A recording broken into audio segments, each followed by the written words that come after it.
السلام علیکم dear students, امید کرتی ہوں آپ سب بخیر و عافیت ہوں گے۔ اور جیسے کہ ہم پچھلی 2 ویڈیوز میں جشن بے چار کی نظم پڑھ چکے ہیں اور شاعر احسان دانش کا تعارف بھی آپ کو بتایا جا چکا ہے، تمام مشکل الفاظ کے معنی بھی بتائے جا چکے ہیں اور تشریح بھی بتائی جا چکی ہے۔ تو اب اسی تسلسل کو برقرار رکھتے ہوئے آج میں آپ کو اس نظم کا مرکزی خیال بتاؤں گی، تو غور سے سنیے گا، امید ہے آپ کو اچھی طرح سے سمجھ میں آ جائے گا۔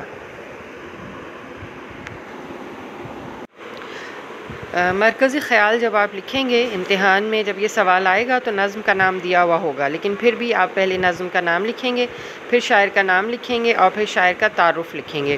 اچھا، شاعر کا نام لکھنے کے اور شاعر کا تعارف لکھنے کے 2 نمبر ہیں اور مرکزی خیال لکھنے کے 8 نمبر ہیں، تو مختصر سا آپ نے شاعر کا تعارف لکھنا ہے، لیکن اگر آپ کے پاس وقت ہو تو آپ تھوڑا تفصیل سے بھی لکھ سکتے ہیں۔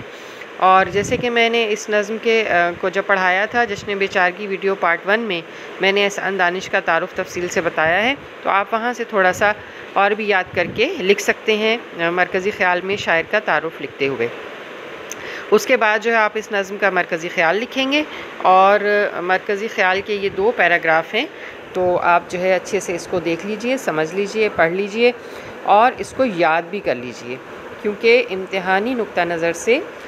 یہ نظم جو ہے، اس کا مرکزی خیال جو ہے وہ 2022 کے امتحانی پرچے کے لیے خاصا اہم ہے۔ تو اب آپ لوگوں کے امتحانات میں وقت بھی کم رہ گیا ہے، تو آپ ساتھ ساتھ یاد بھی کرتے جائیے اور محنت کرتے جائیے، تو انشاءاللہ آپ لوگ ضرور کامیاب ہوں گے۔ امید کرتی ہوں کہ آپ کو یہ ویڈیو پسند آئی ہوگی، اس کو لائک کیجیے گا، شیئر کیجیے گا، میرے چینل کو سبسکرائب کیجیے گا۔ بہت شکریہ، اللہ حافظ۔